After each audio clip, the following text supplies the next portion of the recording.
Les Verts n'y étaient pas.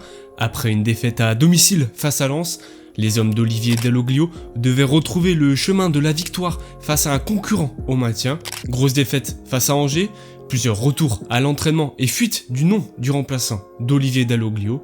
C'est au programme du journal de Peuple Vert.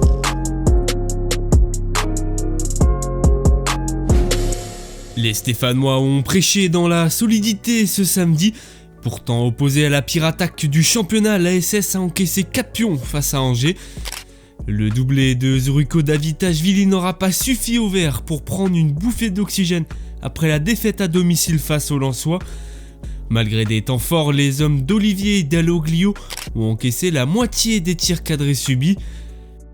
La colère s'est donc fait ressentir dans la salle de conférence de presse après la rencontre. Si la période de Noël est encore lointaine, Olivier Dalloglio a affirmé que sa formation a fait bien trop de cadeaux aux scoïstes. On a relâché nos efforts, affirme-t-il. C'est très difficile car on revient au score à chaque fois, mais derrière on offre une opportunité à l'adversaire. De la frustration pour Denis Sapia qui partage le même constat que son coach. Dès qu'on commence à être dans le match, on se sabote. Le joueur formé à l'ASS Louis Mouton a souligné de son côté la responsabilité de l'ensemble du collectif.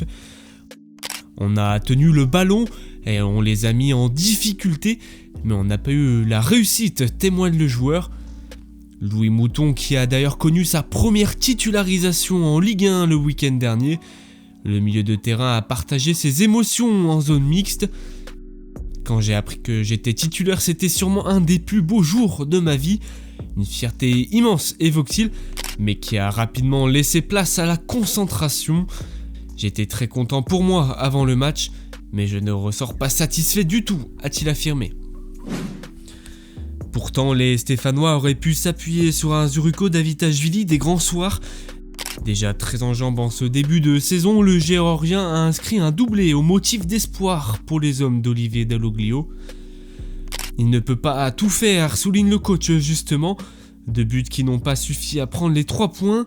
C'est le football, témoigne Davitashvili. Être élu joueur du match, l'important c'est l'équipe et la victoire, témoigne ce dernier. Mais les réactions sont logiquement bien plus positives du côté du SCO. Le coach angevin a évoqué sa satisfaction après la victoire des siens. Après plusieurs semaines de disette, Angers se sent récompensé par la victoire 4-2 face à Saint-Etienne.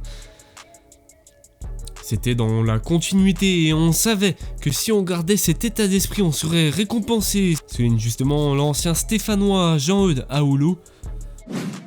Une nouvelle défaite pour l'ASS qui pourrait coûter la tête de son coach. Déjà menacé il y a plusieurs semaines, Olivier Dalloglio serait de nouveau sur la touche. Les nouveaux dirigeants stéphanois seraient intéressés en conséquence par Wilfried Nancy, alors coach du Columbus Crew aux États-Unis. Information de Mohamed Toubache TER sur X puis reprise par le quotidien L'équipe. Malgré un soutien de façade à Olivier Dalloglio en interne, un contact aurait été noué avec Wilfried Nancy. Un entraîneur encore inconnu en France que la rédaction vous a décrit. Un papier à retrouver en exclusivité sur peuplevert.fr. Au classement, l'ASS pointe désormais à la 16e place de Ligue 1, alors synonyme de barrage. La différence avec Angers qui compte également 7 points se fait à la différence de but. Saint-Etienne ne compte qu'1 point d'avance sur le Havre et 3 sur le MHSC. Après s'être incliné face à un concurrent au maintien, les Verts s'attaquent à gros avec la réception de Strasbourg puis le derby face à Lyon. Et puis autre information avec les U19 de l'ASS qui continuent leur folle semaine. Les joueurs de Frédéric Dugan se déplaçaient en Corse ce samedi pour affronter le Gazélec Ajaccio. L'attaque stéphanoise n'a pas su forcer la décision et ouvrir la marque. C'est un résultat nul et vierge qui vient conclure une semaine de 4 points sur 6. Les U19 pointent à la 4e place du classement de leur poule.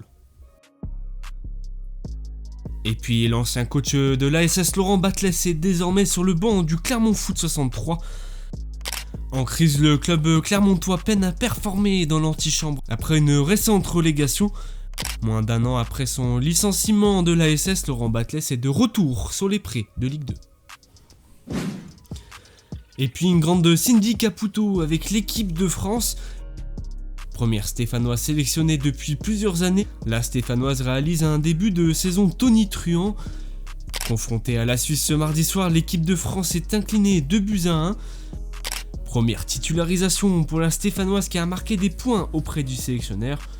Caputo distribue une passe décisive à Kelly Gago avant la mi-temps. Les joueurs prêtés par Saint-Etienne poursuivent leur progression.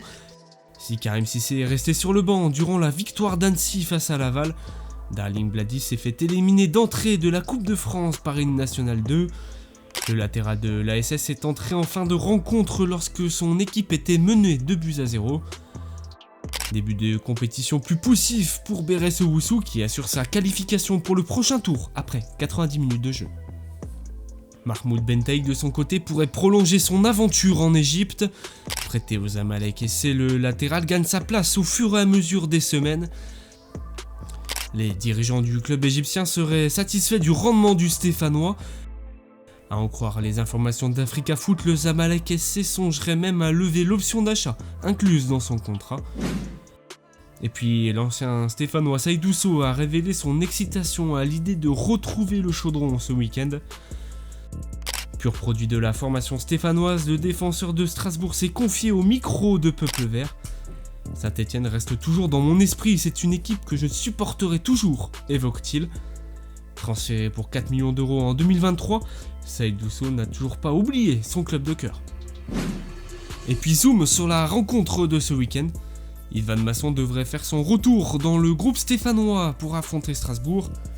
Après avoir été opéré du ménisque, le Stéphanois a effectué son retour à l'entraînement collectif la semaine dernière. Le latéral était particulièrement en forme ce jeudi à l'occasion de la séance ouverte au public. Séance qui a permis aux suiveurs de Saint-Etienne d'assister au retour d'Anthony Briançon. Le défenseur n'a toujours pas disputé une minute en Ligue 1 sous Olivier Dalloglio. Opéré il y a quelques semaines, le défenseur reprend du rythme petit à petit. Ibrahima Wadji a quant à lui retrouvé l'Etra en début de semaine après une période de rééducation à Clairefontaine. Pierre Cornude avait repris la course depuis plusieurs jours. Il a participé ce jeudi matin aux exercices avec le groupe. Olivier Dalloglio compte sur l'opposition de ce samedi pour relancer la machine. Le technicien a mis en place des entretiens avec les joueurs tout au long de la semaine.